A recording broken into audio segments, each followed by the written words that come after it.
Good afternoon, everyone. What a pleasure it is to be part of this national meeting, and it's also a pleasure for me to introduce to you Mark Falzone, an individual that I really admire for many, many reasons. What you see in front of you is a wonderful example of how Mark gives in many ways. This is Minnie. Mark and his wife, Robin, adopted Minnie in May as a rescue. And very exciting for Minnie and many happy hours, I'm sure, for Mark and his wife. And it just shows to me the many things that Mark does. Mark is a leader, he is a motivator, he is an organizer.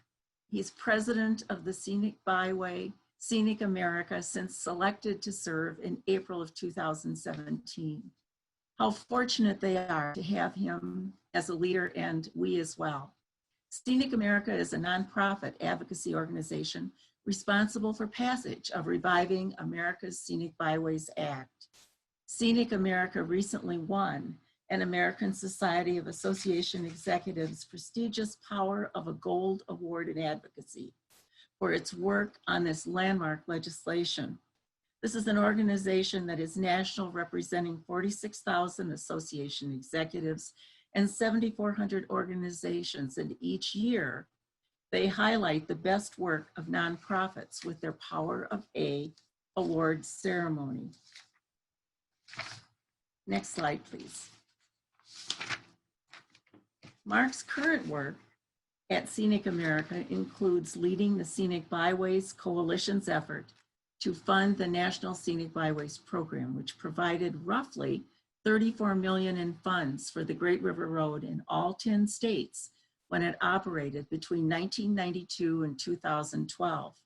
MRPC is a partner in this effort as a member of that coalition. Prior to that time, Mark served as Deputy Director of the National Immigration Forum, and before that was a five-term member of the House of Representatives in Massachusetts. As a member of the National Conference of State Legislatures, he was twice elected to the Executive Committee. But there's more about Mark. I am told he is a great piano player.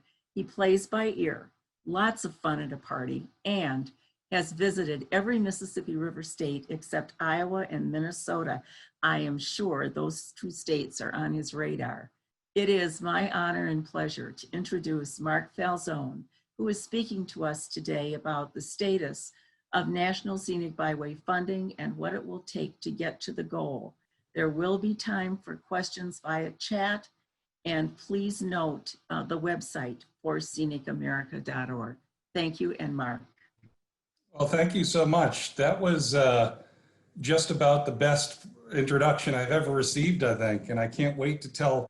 You're going to have to give me a copy of that slide with Minnie, my pup. She's a good girl, and my wife would get a real kick out of that. That's terrific. Well, thank you so much, Sherry. And it's been a pleasure working with you, Sherry, and Terry and Ann, you know, through the past several months, not just in preparation for this meeting, but with your membership on the Scenic Byways Coalition. MRPC has been a terrific member and really great. So you have some great leaders representing you. I just want everybody to know that. And thanks for again, the very generous introduction. I'm gonna get right into my presentation. You'll notice I did try to make these pictures Mississippi River friendly. I think I got them all. So, we're gonna go to the next slide and just speak very briefly about ScenicAmerica.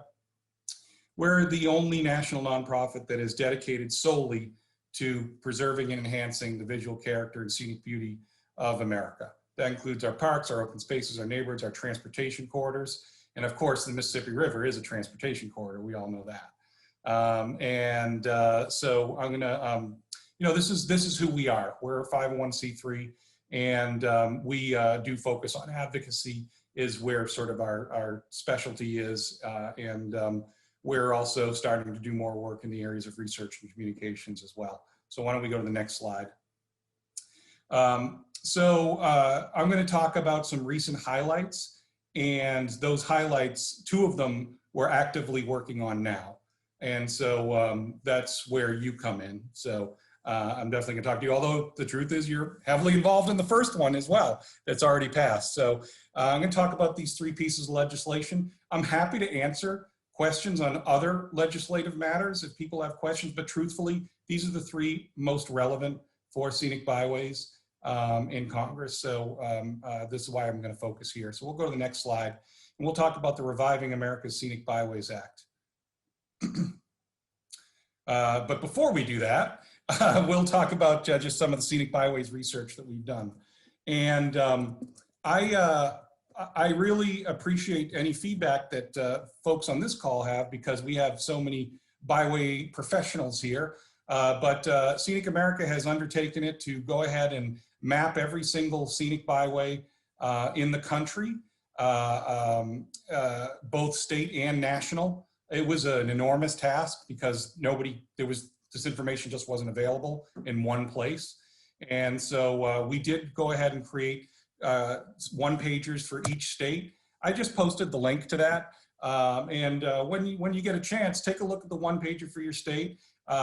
We think we got everything right, but you may have some little tips for us here and there, like some small changes that, oh, you know, we think that this one is not named properly or whatever. So, you know, we did try to reference everything according to the process in each state to designate a scenic byway.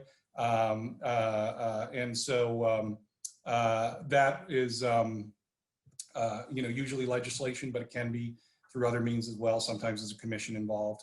So yeah, every state has a different process. And so we wanted to make sure we tried to always link to official sources when looking at what an actual byway is. So, and so that's important. So we did all this research that really resulted, if we go to the next slide, in this national map.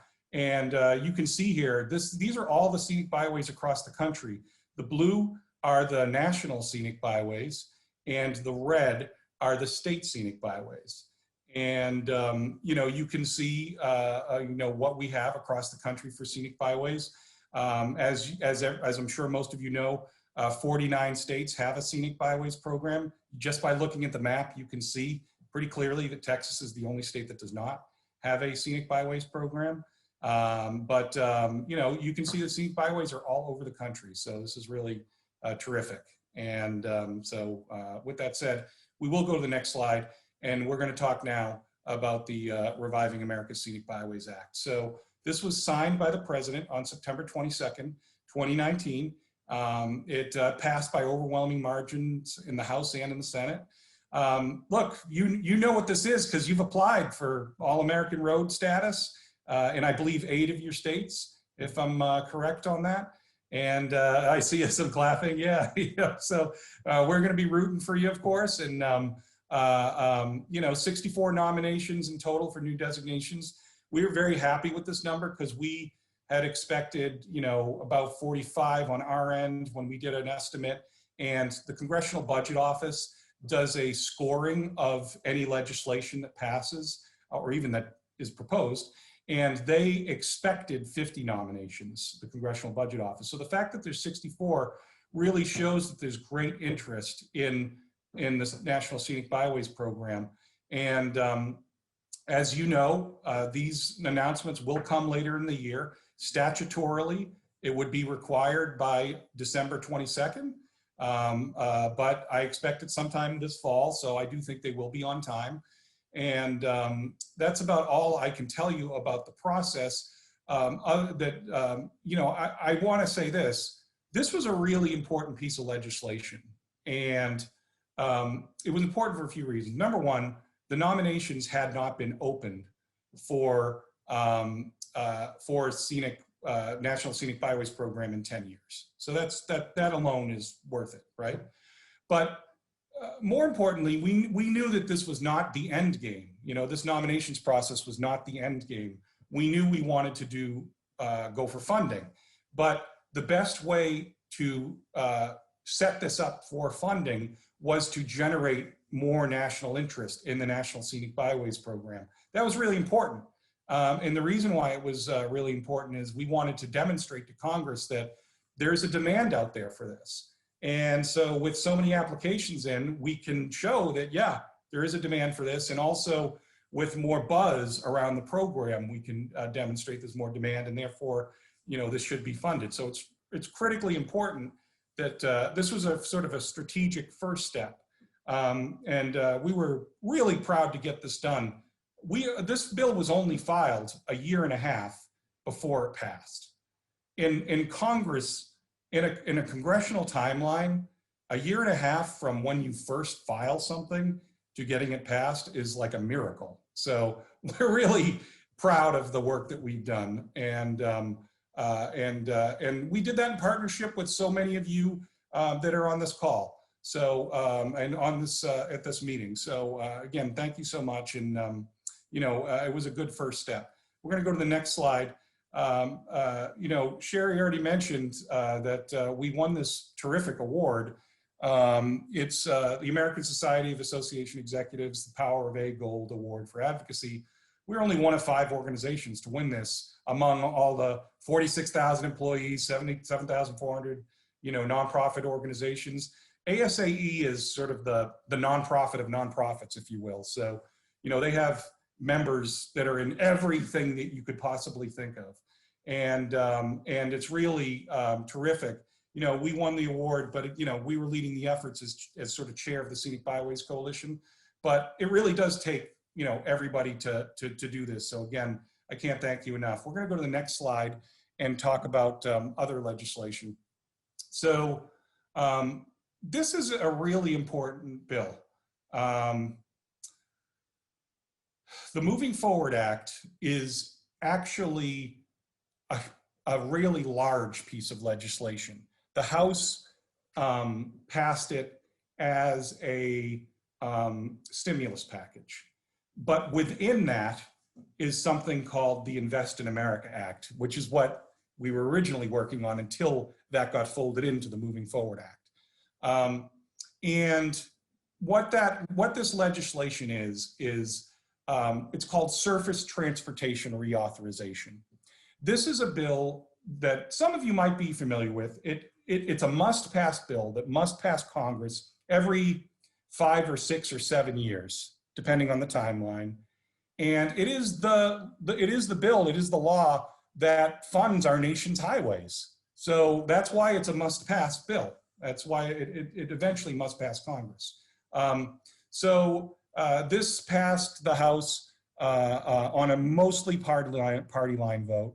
The great news is we have a $325 million authorization for the National Scenic Byways program over the next 5 years.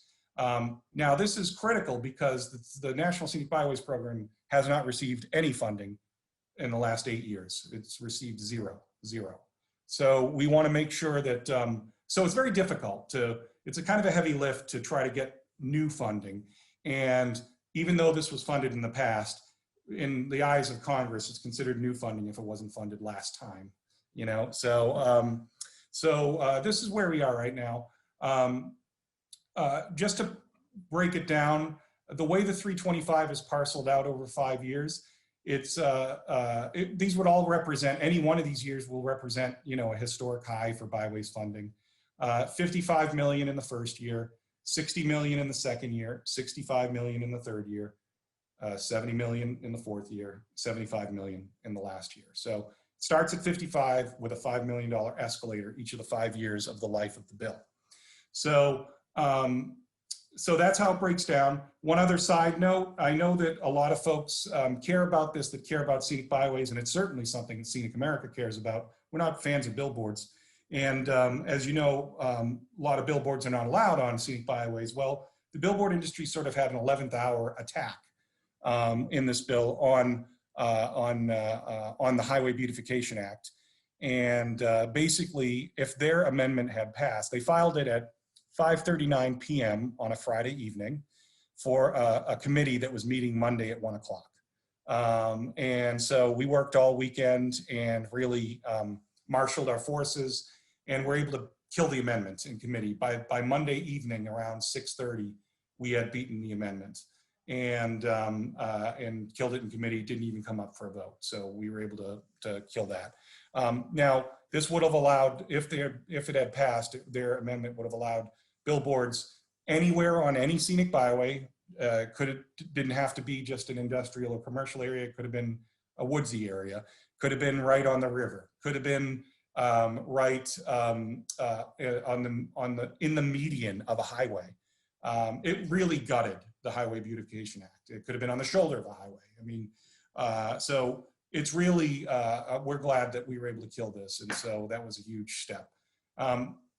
So that is where things are with the Moving Forward Act. It passed the House in July, and we're also looking to see what the Senate is going to do. So we're going to go to the next slide and talk about the Senate. So the way this works, it just doesn't quite work the way that you learned with, like, I'm just a Bill living here on Capitol Hill, you know, the Schoolhouse Rock stuff. It doesn't quite work exactly that way, where the Moving Forward Act, which is HR 2, is now going to go to the Senate and then they'll vote on it. With these large bills, that's generally not how it works. What happens is the House will pass their bill and the Senate will pass their bill, and then they'll get together in what's called a conference committee. And the conference committee will iron out any differences between the two. So, so it makes our job a little bit tougher, because it means you got to try to get your things in both bills, all right, if possible, because then you're safe going into conference, right?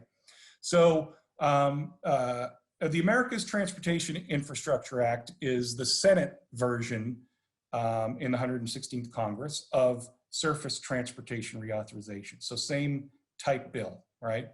S2302 is the bill number.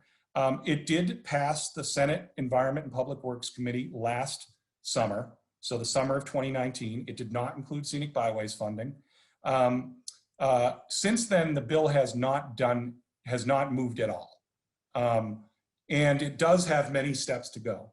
For instance, it still needs to go to the Commerce Committee, the Banking Committee, the Finance Committee, and then on to the full Senate.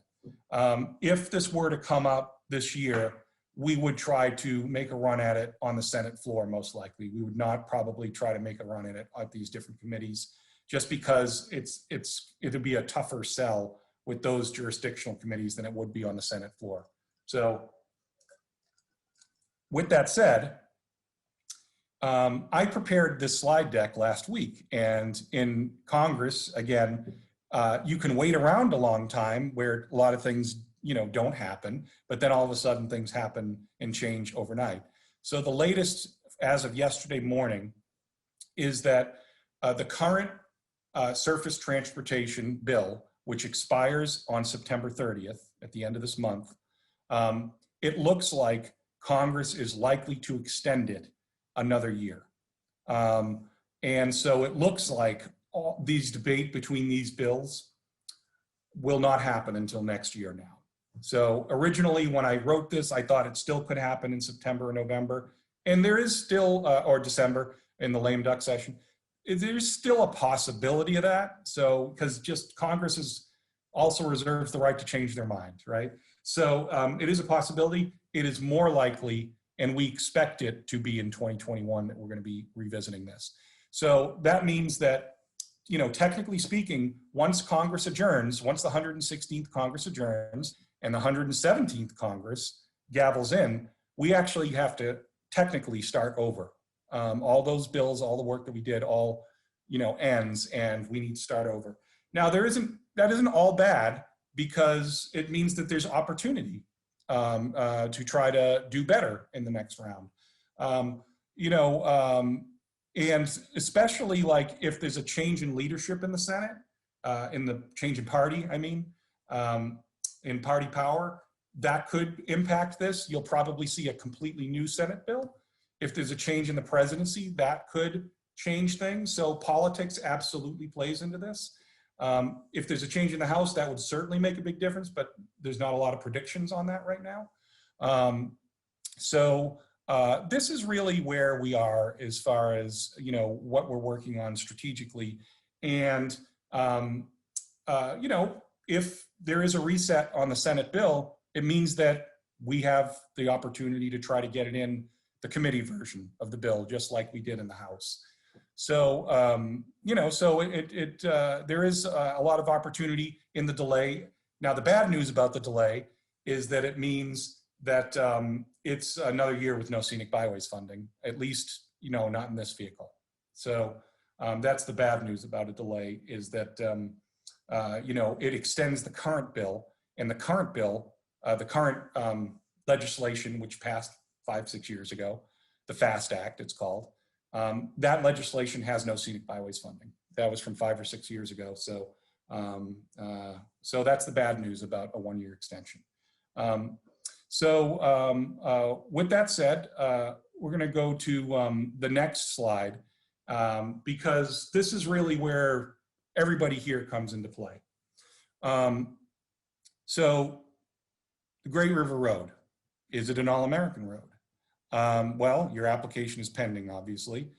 If you are given the designation, it is critical to use this as an opportunity for publicity. It's also a major opportunity to say thank you to members of Congress. Now, why do you want to thank Congress? Because hopefully, well, I mean, they'll definitely be voting on it, but hopefully they will be funding the National Scenic Byways program. And if they're funding that, why should you care about funding the National Scenic Byways program? Because that's where you can get money from. So this is completely in your interest you know, be advocating for this. So it's really important to stay active. I see Sherry in the chat said we all have to be active on this and stay current. She's 100% right. You know, it's critical to build relationships with your members of Congress. Get to know them. Get to know the member. Get to know their staff. You know, get to know their transportation staffer in Washington, D.C., and get to know their district staff as well. These are all really important things to look at, because you can have a lot of influence if all of a sudden your members of Congress think that this is something that you really care about, and if you have a constituency behind you, okay? Because that, at the end of the day, is one of the things that drives congressional decision-making on a micro level, like on a member by member level, is they're looking at, oh, well, my district doesn't really care about Scenic Byways, or, oh yeah, I know, MRPC cares about this, I better get right on this, you know? And so it is critical to absolutely be active in this. If not, then you're only cutting your own funding. So look at it that way. I cannot state this any more clearly. MRPC has been a terrific partner in the Scenic Byways Coalition. I want to mention that one thing that I strongly encourage you to do, I just posted in the chat a link to ScenicAmerica's email list. ScenicAmerica, I highly encourage you to subscribe to our emails. It does not cost you anything, and we only send out about 3 emails a month, so we don't spam you. But what you will find with us is up to date, cutting edge.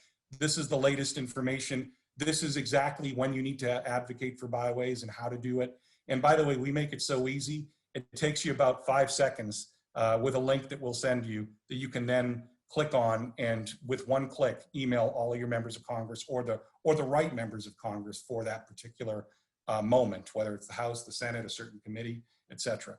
So, so it's really critical. I'm going to take a question from Ann Lewis, who posted this. She said, would you speak to the importance of being in touch with your own congressional representatives and the best ways to get in touch? It is absolutely critical. So I cannot stress this enough, how important relationships are with members of Congress and their congressional staff, okay?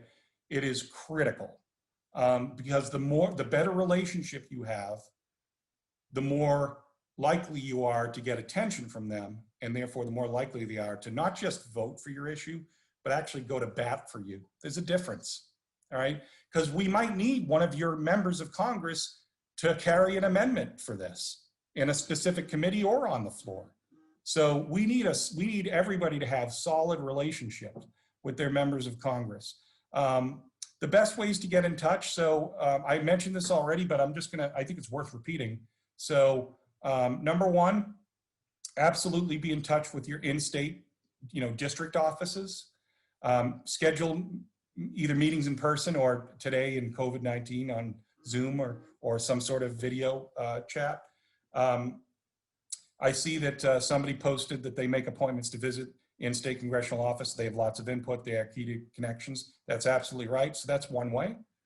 Another way is to reach out to also the transportation staffer for your member of Congress in Washington, D.C. Every single member of Congress in Washington, D.C. has a transportation staff member that handles that issue.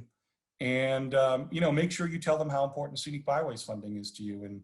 And you can tell them to get in touch with ScenicAmerica, or better yet, tell us how the conversation went. That's even better. Just tell us how the conversation went, because we're tracking this across a 40-member coalition, and we can sort of map up, the best relationships for everybody. It's really important to get across, tell your story.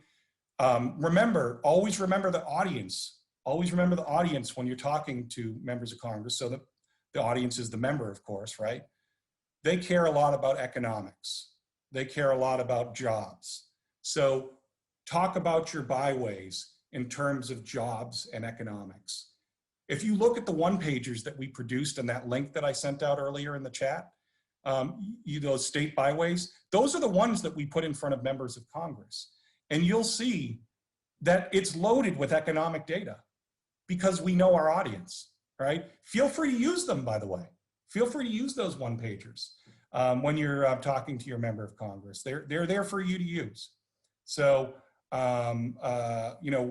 so that's just really, honestly, absolutely critical.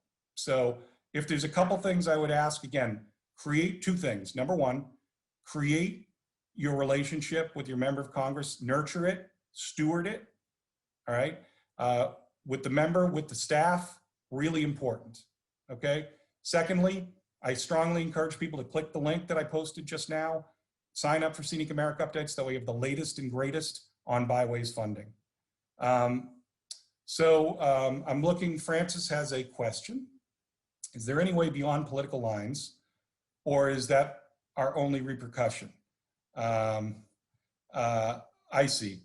So some of you may not be able to advocate because you are a state employee or a public employee of some sort. So some of you may not legally be able to advocate because of your official position.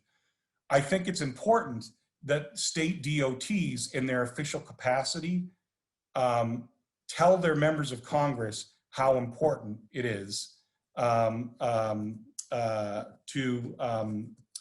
advocate. So to fund the National Scenic Byways program. It's really important. So advocacy is one thing where you cannot, as a state employee, advocate for, vote for this bill, right? But what you can do is you can do things like educate, all right? So you can let policymakers know the importance of the program without putting in a specific ask. Like, boy, Scenic Byways funding is really important for these reasons, okay? But you cannot say, please vote for this if you're, an employee that is a public employee. So keep that in mind, but there are ways to educate as well. And so when it comes to educating, honestly, any of you involved with your DOT, or if you're running your Byways program, then getting your DOT to educate your members of Congress that, hey, the Scenic Byways program is actually quite important to us, they will listen. They will listen to your state DOTs. They will listen to that. So, so there's a difference between advocacy and education. Just remember that sort of fine point, but there's a difference between them. So Okay, there's a couple other questions here. Let me just look at this. Um, Ann Lewis has a great statement. MRPC has a state-by-state record of what the last Scenic Byways program meant to each state. So Ann can answer any of those questions. Knowing that and conveying it to the congressional staff is important. And I will say this, Federal Highways is a discretionary grant program. So Federal Highways does a pretty good job of spreading out the money across the country. So they've done a very good job of making sure that most states benefit by it. So, except for Texas. So, Gina says, can we support through membership in coalition orgs that we belong to as individuals, such as ASLA? ASLA, the American Society of Landscape Architects, have been terrific members of the Scenic Byways Coalition. So yeah, absolutely. I think that the more that members of ASLA, the more the leadership hear from members that this is important, the more that ASLA will work on it. But I have to say, ASLA has been absolutely terrific in their support for Scenic Byways. They're a critical, member of the Scenic Byways Coalition. Yep. Other questions that people have? Do we have a listing of all the congressional transportation liaisons? We don't have a listing that of that we can make public, but what I recommend you do is just call the office and make the relationship, because it's really about the relationships. If all of you are not in DC, so I would recommend starting with your district office, and then from there, make that relationship first, right? And from there, when you're talking to that person, you can say, hey, can you put me in touch with the transportation person in DC? Because you'll actually do better getting an introduction from them. So, so that way you're all on the same page, and that way you can sort of have a nice sort of, you can triangulate the conversation. So it's nice. And just a quick correction, most congressional websites actually don't list their staffers. So it's really done better like on those one-on-one conversations. So, and starting with your district office and working from there. So your in-state office, yeah. So I'm happy to, if we go to, I think my last slide is just my question slide, but yeah. Anne has a question, and her question is, can I mention other partners? Absolutely. So let me just pull up a list of folks that are working on this. The National Scenic Byway Foundation, of course. I think I saw Sharon on the call. They've been great partners in this, of course. And I already mentioned the ASLA, the American Society of Landscape Architects. We have other groups like AAA, the American Highway Users Alliance, the American Motorcyclists Association. They've been terrific, really terrific. I'm just going to give you a smattering here, so I'm not reading a list of a whole list, but Journey Through Hallowed Ground has been great. The Motorcycle Industry Council, the National Association of RV Parks and Campgrounds, they've been great. The NPCA, the National Parks Conservation Association, they've been a really strong partner as well. Let me post this for the chat.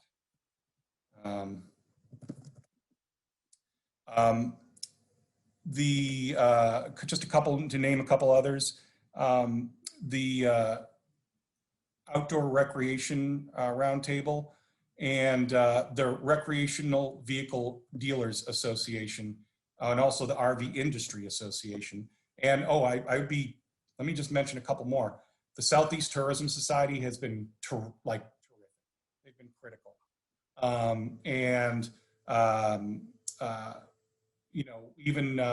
So we also have contact at the Upper Minnesota Valley Regional Development Commission. So really a lot of great folks involved. And that's just a handful of them. So yeah. Other questions that you may have?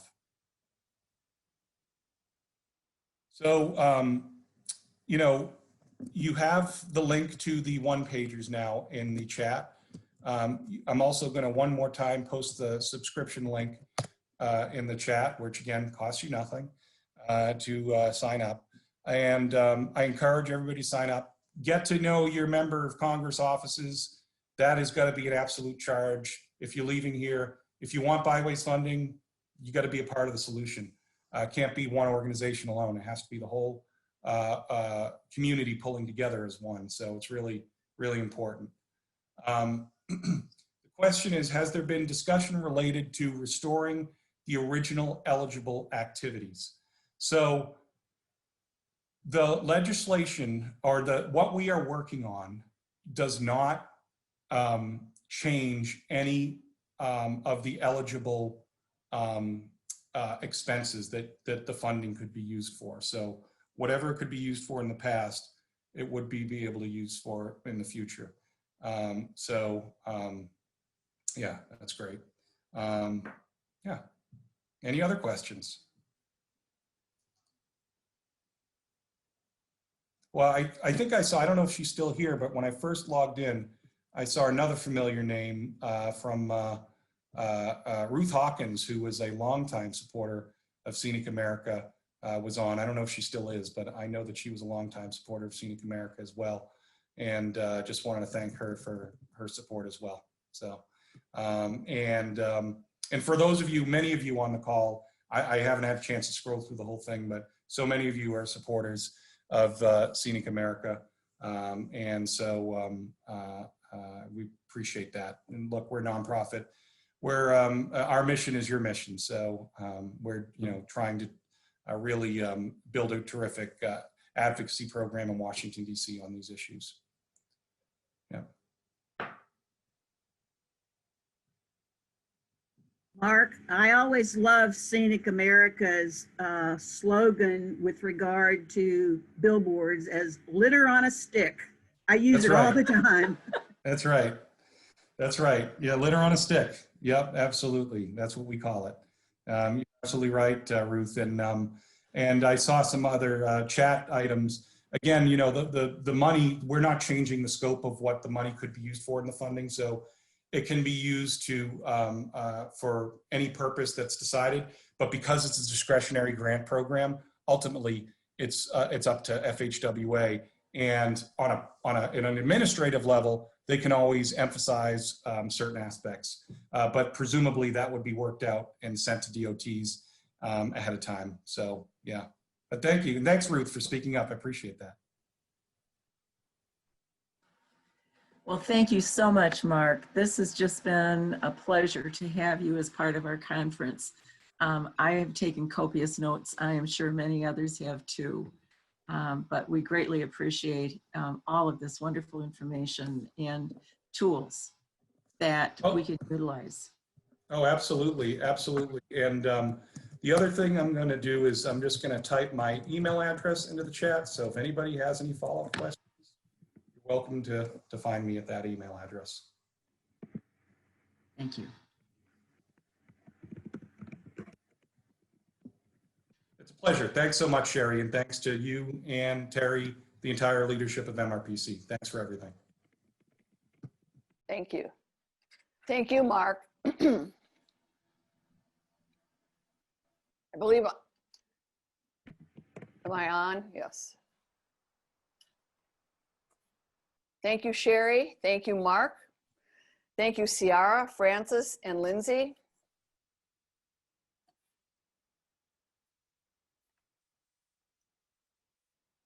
Your insights into the future of transportation on the Great River Road and the possibilities for legislation that could help that development are both intriguing and inspiring.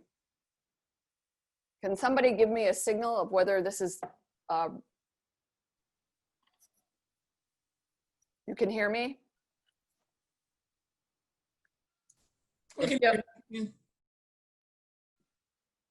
Got it? Yes. John? Yeah, we can hear. Great. Thank you. Thank you, everyone. It's Ann Lewis for the Mississippi River Parkway Commission. I'm charged with wrapping this up and bringing this to a conclusion this afternoon. Thank you all for coming. Thank you all for participating. Please stay on with us for just a little bit. We're going to sort of run through some of the highlights and take a moment to celebrate at the very end. This morning we heard stories from the spine of the nation, and that's what someone called the Great River Road once. The spine of the nation, the backbone, the structural support for people to reach the river. The stories and the places they represent are emblematic of America. That's why people want to travel the Great River Road. We heard from a few of our interpretive centers. These partners, there's over 80 of them, specialize in stories about their area's relationship to the Mississippi River. They are beacons along the Great River Road, and we are grateful for their partnership. We heard from Eddie Harris, whose second paddling journey down the Mississippi gave him insight into the people and the places of our country. History can be that part of the Great River, Road for the traveler. Be sure to watch his movie when and if it comes out, and it's called River to the Heart. We will also be posting the places where you can find his books, but you can always look on Amazon. I did find a few of them there. I especially want to thank Representative Betty McCollum from Minnesota. There was a lot of shifting that it took for her to come to us, and she came to us warmly and clearly and with enthusiasm that I very, very much appreciated. Sabrina Chandler from the Upper Mississippi River Refuge and Representative Hardaway and the National Caucus of Environmental Legislators, thank you for joining us today and talking about the future of tourism in your areas. Part of the Mississippi River Parkway Commission's work on the Great River Road is to protect and enhance the traveler's experience. The clean water that you all highlighted is key to that experience. All of these discussions led to that transportation discussion that just preceded us. In that transportation vein, I'd like to share with the remaining participants our deepest appreciation to all 10 Great River Road states for the efforts of our Mississippi River Parkway Commission Transportation Committee. In the last 6 months, our state commissions excuse me, have been engaged in an effort to ensure that the Great River Road's future is enhanced by applying for All American Road status. It's been a gigantic undertaking. You heard Mark Falzone of ScenicAmerica talking about the significance of this program. The folks who worked on this effort deserve our congratulations and gratitude. We are better positioned for the future because of their work. And I just want to take a moment to say that even if you didn't make the application, the efforts that every one of the states participated in the process. So the next time around, there will be that opportunity. These people galvanized key intrinsic resources along their portions of the Great River Road.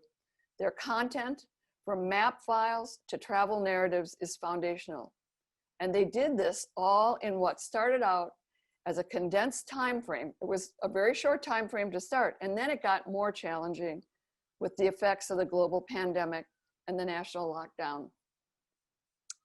This week, the Mississippi River Parkway Commission singled out 3 individuals for their work on behalf of the travel and transportation on the Great River Road. They were Paula Meyer of Iowa and Sharon Colcott of Louisiana. Both these people were recognized for their outstanding service that they provided either to their state or to all of us in making these applications. We also recognize Carol Zoff of Minnesota, who was made an honorary MRPC member for life because she has served as the face of the Great River Road transportation for nearly 20 years. Even without federal legislation, the Federal Highway Administration's decision, these efforts are to be applauded and celebrated. And I brought along a sign. All of you can now signal your appreciation either with the reactions or by applauding in your particular, at your particular computers. Again, thank you for joining us today. It was a terrific day, quite a tribute to the Great River Road that all of you joined with us. And hopefully you will have the opportunity to check out www.experiencemississippi.com, where a number of things will be listed for you. If you'd like to help us with this work, you can donate to this event on the event landing page that you got when you registered. And if you'd like to share your impressions of this meeting, we're going to be sending out a survey in the next couple of days, and we hope that you'll give us your input, you'll give us your feedback, and let us know how you like things and how you thought it went. We'd very much appreciate your feedback. For now, thank you for joining us for our first ever virtual Great River Road National Meeting. Thank you for your love of the Mississippi River and the Great River Road. We wish you all safe travels on the road in the year ahead. And now, as fall colors begin to display, let's all get out there and enjoy the ride. Thanks again for coming.